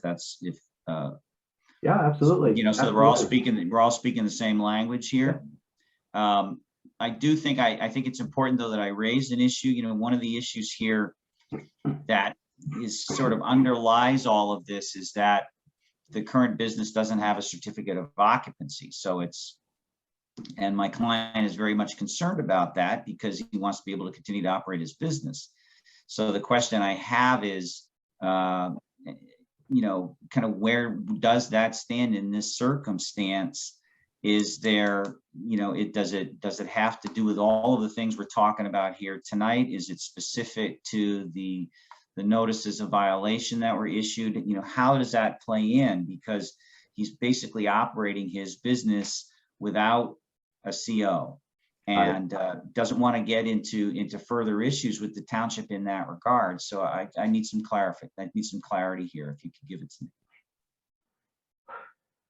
Well, I mean, unfortunately, Steve, as legally, you'll probably have to deal with this one, but in my opinion, it seems like we don't have a complete application. We don't have very key components to be able to review and accurately approve that. I think what Mr. Cristiano had discussed is this application may warrant a site review. And I would make a recommendation that the site review happen after the violations and the cleanup have been completed, so that the board has a nice clean slate to look at and can make an appropriate judgment. Am I wrong in that thinking, that process? No, no, you're not, Chairman. Right now, the way the application has been filed and structured, the board is running up against a time of decision date at the end of this month. Right. We're 2 weeks away from that. Clearly, it's not going to happen. So I don't think it's fair to this board to expect the board to be able to decide the entirety of this application to comport with the municipal judge's deadline or whatever agreement the applicant may have reached with the township with respect to the summonses and the code enforcement. So the planning board will likely not have a decision either up or down to satisfy the current municipal court deadline. But that's not the planning board's responsibility. That's between the township itself and the applicant.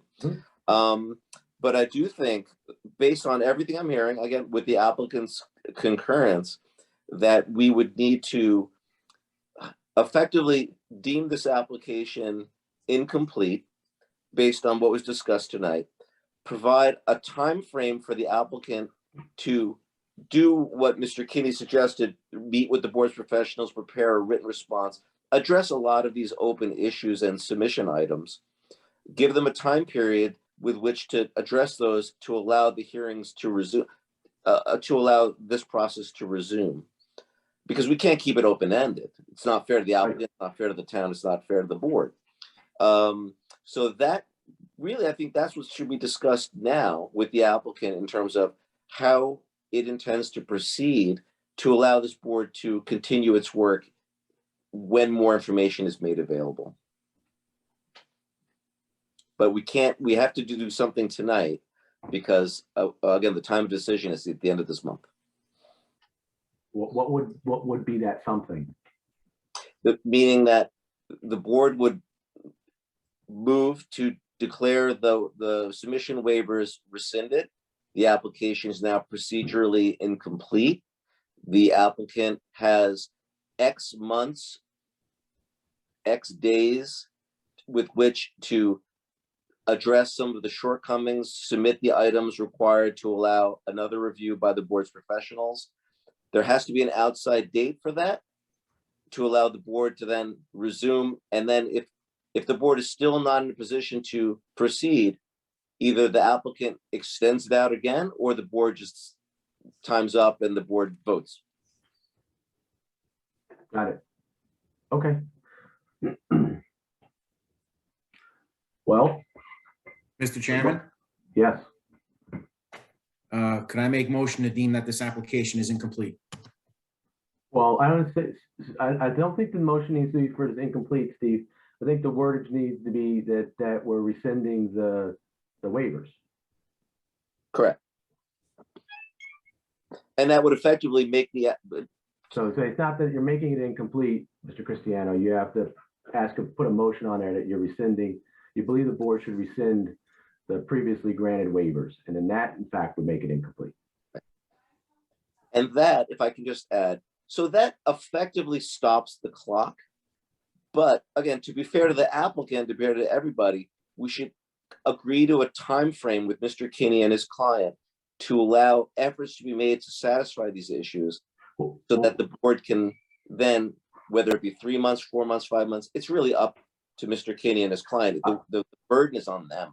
I was gonna say, we should ask, we don't need to say what the time frame is. We should ask them what they need.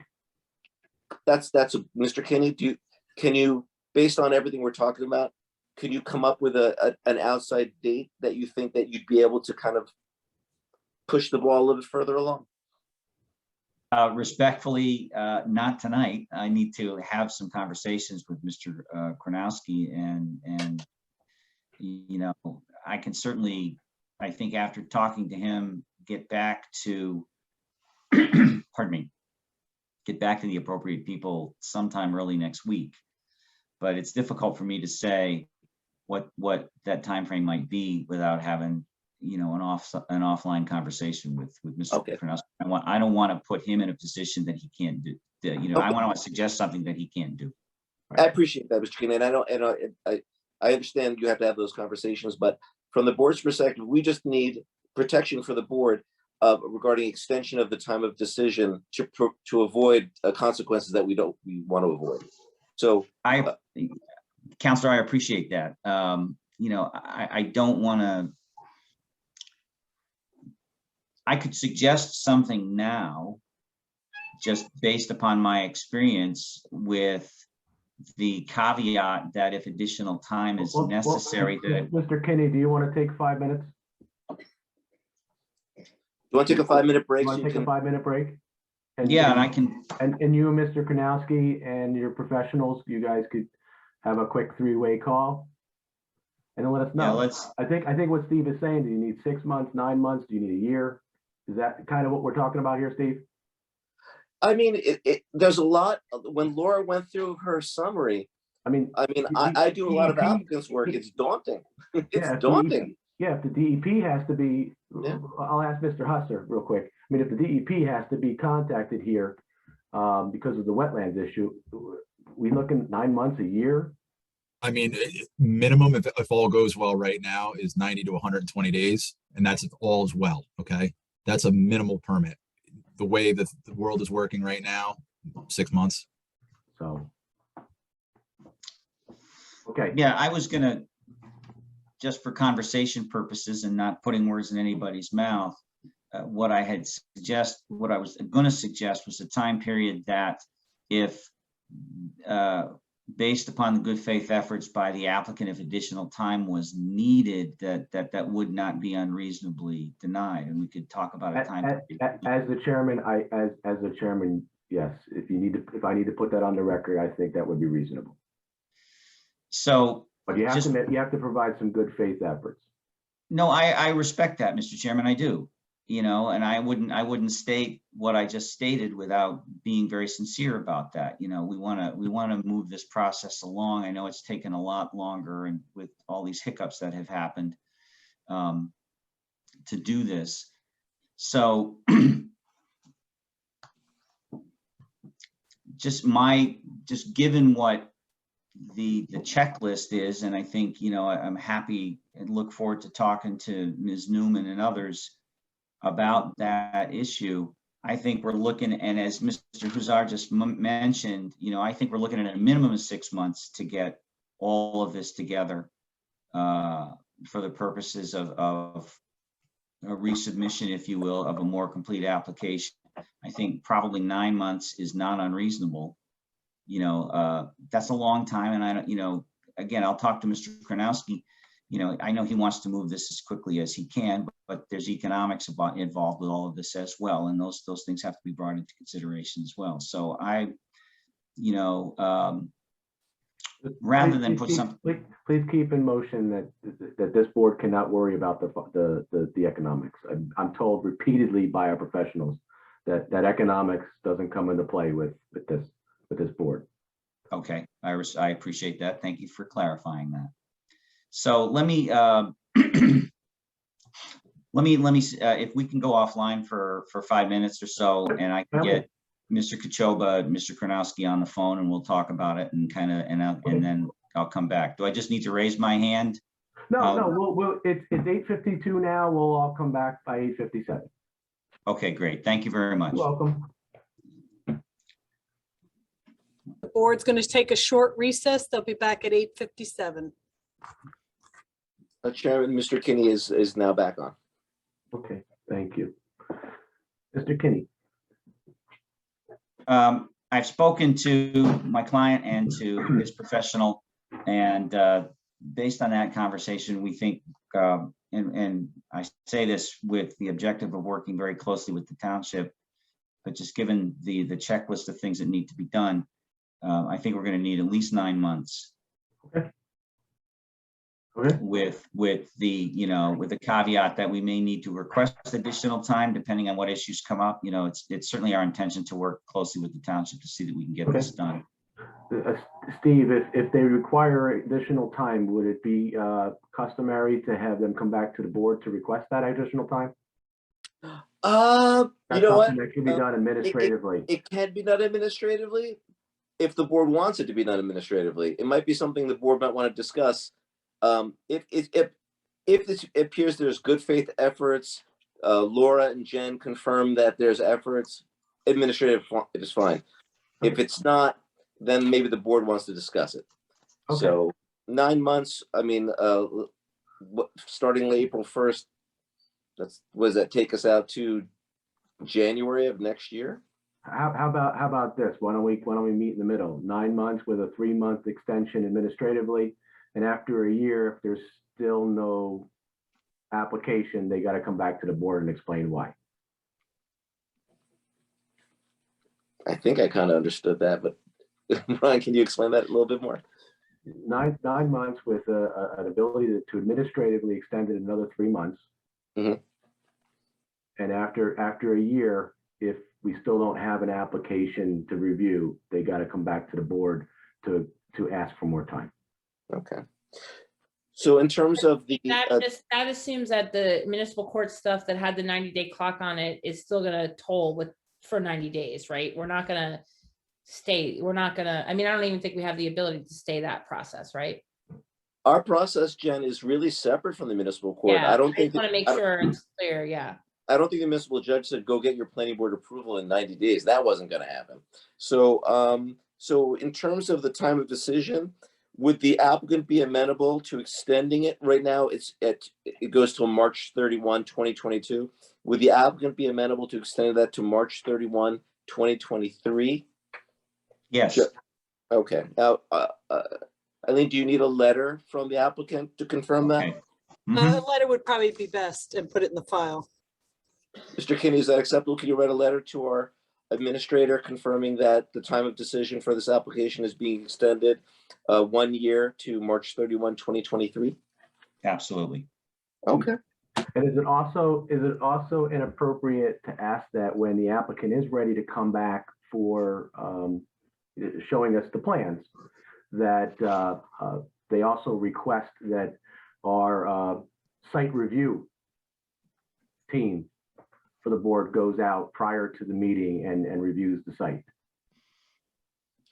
That's something I think you could work cooperatively with the applicant and with our professionals for a committee to go out to the site or the whole board to go out to the site. It's up to the, as long as the applicant consents. It would be my recommendation, because I'd hate for the application to come back and then not have enough information and the board say, hey, I think we need to go to the site and further take another meeting. Nip that one in the bud.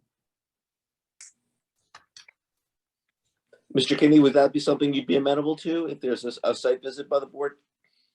I don't know that there's any legal basis for me to say no. I think the board has, the board has the authority to do what the board believes is in the best interests of the planning board. I'd certainly like that not to be a surprise. No, it would be coordinated. It would be coordinated. Yes. So just put that in the record, because people will forget a year from now. Yeah. Okay. So if somebody would like to make a motion, I know Mr. Krishna was doing one effectively. It would be a motion to withdraw the prior submission waivers for the EIS, the NRI, and the septic related documentation to allow the applicant to work on satisfying the completeness issues, as well as work on addressing the various issues raised by the board planner and board engineer. The time of decision has been consensually extended to March 31, 2023. The anticipation is that the applicant would have all its materials ready to allow the public hearing process to resume 9 months from today. However, it needs an additional 3 months that can be administratively granted, provided efforts are being made to satisfy these requirements. Mr. Cristiano, does that meet your requirements with your motion? I make that motion. Thank you. Does anybody have a second? Ms. Delante? Yes, sir. Thank you. Second.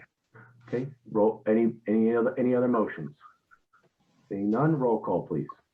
Mr. Cristiano, Yes. Mr. Dorado, Yes. Mr. Husser, Yes. Mr. Nacastro, Yes. Mr. Seaman, Yes. Ms. Talenti, Yes. and Chairman Tannenhouse. Yes. Motion carries. Okay, thank you. Thank you. Kenny. Mr. Kronowski, have a good day. Thank you very much for your time. You're welcome. Thank you, everyone. Okay. Any master plan updates or reason to go to executive session? So Mr. Chair, the draft land use element went out to the subcommittee members today.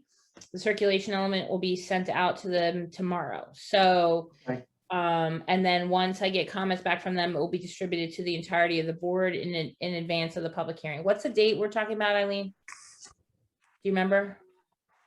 April 7th, 7, yeah, so, that would be on Zoom. either that or the next one in April, whichever one. I don't remember which one we decided, April 28th would be the next one. but it went out, the draft pursuant to the last, Joe, pursuant to the last meeting that we had with all the commentary. That went out today, and the circulation element's going out tomorrow. So we'll be in a position in April to have a public hearing, yes. Okay, awesome. Thank you. All right. Jen, that would be on both at the same time? Yeah, let's just rip the Band-Aid off. Okay. If nobody else has anything else to discuss, I'll entertain a motion to adjourn. So moved. Okay. Second. All right, everyone have a good night. All in favor? Aye. All Night. Night. Night. Right, thank you. Happy St. Patty's. Thank you, you too. You too.